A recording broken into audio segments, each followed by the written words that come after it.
Coors Beverage Company reminds me of a couple of other stocks I've covered on this channel already, primarily Pepsi and Coke. They just look similar, right? You got the high 2% dividend yield, just under 3 at 2.87. And then you got the matching inflation, roughly, just slightly under at 20% over the last 5 years. However, you were at kind of a peak there too, right? And then if we look long term, since 2000, up 100%. Inflation in that time period is 87. There's been some peaks maybe you would have been super happy to buy at in 2008, and then in 2016 wouldn't have been super great. However, this is a good dividend pick, I think. It's a good, like I said, you got almost 3% yield, which maybe is a little bit low if you're aiming for the 3 to 4% range. However, you would expect this over the long term to match inflation. You could probably count on it beating it fairly significantly, at least noticeably significantly, right? And this isn't a super great buying opportunity. It's not terrible, right? You're right in that middle of that 52-week range. Lows at 49, highs at 69, you're at 60. So maybe a little bit above the median of it, but it's not a terrible opportunity. It really isn't. It's not like, oh, this is peak timing, right? But it's not like, oh, this is terrible either, right? You're not at a crazy high in 2016 or anything like that. So it looks pretty good to me in that sense. Also, I like it as diversification. There's not a whole lot of public beer stocks you can buy, right? Also like it as a good recession hedge. It's not a perfect recession hedge, but it's a decent one, right? It's usually things that go out of, that people stop buying during recession, something like a cruise ship, things like furniture, like really expensive new furniture, people are not going to be buying during a recession. Things like beer, which I don't want to get super dark, but probably people are not going to stop drinking during a recession. Certainly if they're laid off, it actually might increase. And we can actually see that during 2007, 2008. Of course, there were some drops, and that's expected when people start liquidating 401ks. But you can see it bounced right back up rather quickly, and probably you would see something like that happening if there was a major recession. Like I said, not a perfect hedge. There's no stock that's a perfect hedge against a recession. Right? Cash is technically the best. However, you will be destroyed by inflation during long term. I think I said recession, not inflation. There's inflation hedge or recession hedges. We're talking about recession right now.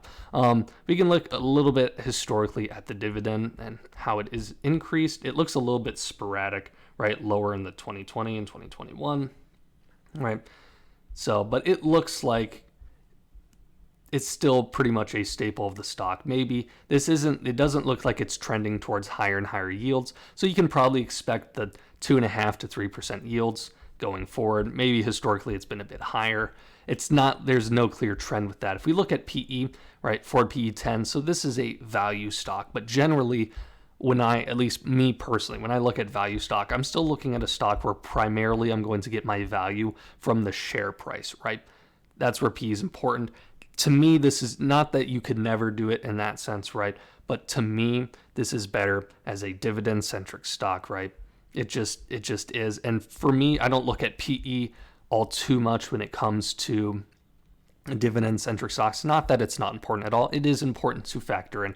It's just not the key driver, because the PE with earnings, with a growth or value stock tells me, okay, this is how it is valued to the S&P 500. This is how it is valued to its peers. However, you aren't really looking at necessarily share value. You're looking at history, of share price. Does this have a track record of going up? And then the yield itself, right? But if you're looking at it as just a recession, hedge and that dash value play, then there is some value there. And you know what? Schwab actually thinks that. They disagree with me a bit. They think it'll be in the top 7% of stocks performing over the next year, specifically, right? I don't know how you get there with this. Not that it's a bad company, right? I think it's fine. Do I think it's going to be up 20% in a year? It could be. I would not bet that. But that's kind of what Schwab's thinking.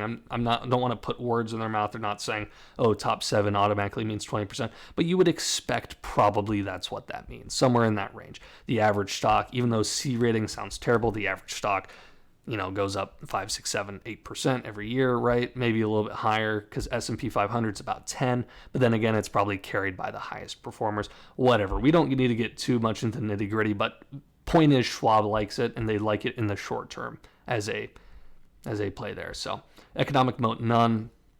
I don't know how you can necessarily say that, right? Because name brand, all the brands they have. I think this is really silly.